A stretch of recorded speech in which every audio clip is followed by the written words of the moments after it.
Welcome to Latha's ideas and creativity అండి. ఇది మన ఫ్లాట్లో ఉన్నటువంటి అరటి చెట్టు అండి. అయితే ఈ చెట్టు గెలేసిందండి. ఈ అరటి చెట్టు ఏంటంటే కూర వండుకునే అరటి చెట్టు అండి. ఇది కూర అరటికాయలు అన్నమాట.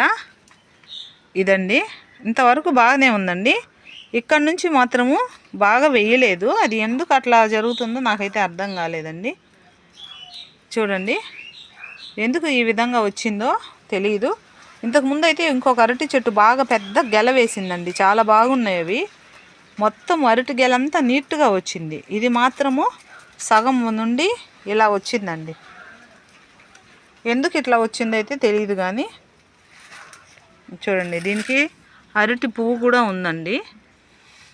ఈ అరటి పువ్వు మన శరీరానికైతే చాలా మంచిదండి. అసలు ఎంత మంచిదంటే అంత మంచిది అన్నమాట.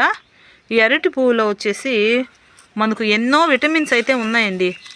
ఏ విటమిన్ ఉంది, సి విటమిన్ ఉంది, ఈ విటమిన్ ఉందండి. దీనిలో ఐరన్ ఉంది, కాల్షియం ఉందండి, మెగ్నీషియం ఉంది. ఇదైతే షుగర్ని అయితే బాగా తగ్గిస్తాయండి. రక్తాన్ని కూడా బాగా పెంచుతుందంట ఈ అరటి పువ్వు. అదేవిధంగా మనిషికి ఉన్నటువంటి స్ట్రెస్ను కూడా తగ్గించడానికైతే ఇది బాగా ఉపయోగపడుతుందండి. పొట్టలో ఏమైనా క్యాన్సర్ పుండ్లు కానీ లేకపోతే ఇంకేదైనా పుండ్లు ఉన్నా కూడా ఈ అరటి పువ్వు అయితే బాగా తగ్గించేస్తుంది. మూల వ్యాధిని కూడా తగ్గిస్తుందంటండి. రక్తస్రావాన్ని అరికడుతుంది. కురుపులు కూడా పోతాయండి. మలబద్ధకం ఉన్నా కూడా పోతాయి. దీనిలో ఎక్కువగా టానిన్స్ అనేటువంటివి ఉంటాయండి. అదేవిధంగా ఫ్లేవనాయిడ్స్ ఉంటాయి, యాంటీ ఆక్సిడెంట్స్ ఉంటాయండి.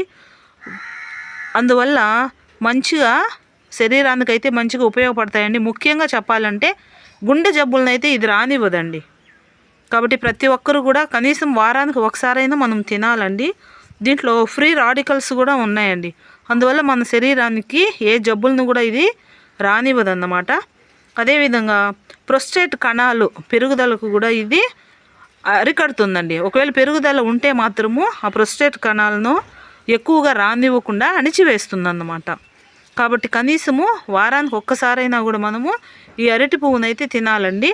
కానీ నేను అడిగేది ఏంటంటే ఈ అరటి గెల మాత్రము సగం వచ్చిందండి. సగం అయితే ఈ విధంగా వచ్చింది. ఎందుకనేది నాకైతే తెలియట్లేదు. ఒకసారి మీకు కనుక తెలిస్తే మాత్రము కొంచెం కామెంట్లో అయితే చెప్పండి. ఓకేనండి, ఈరోజైతే మనము అరటి పువ్వు గురించి తెలుసుకున్నాం కదా. మరొక వీడియోలో ఇంకొక మంచి విషయంతో మీ ముందుకైతే వస్తానండి. ఓకేనండి, బాయ్ అండి.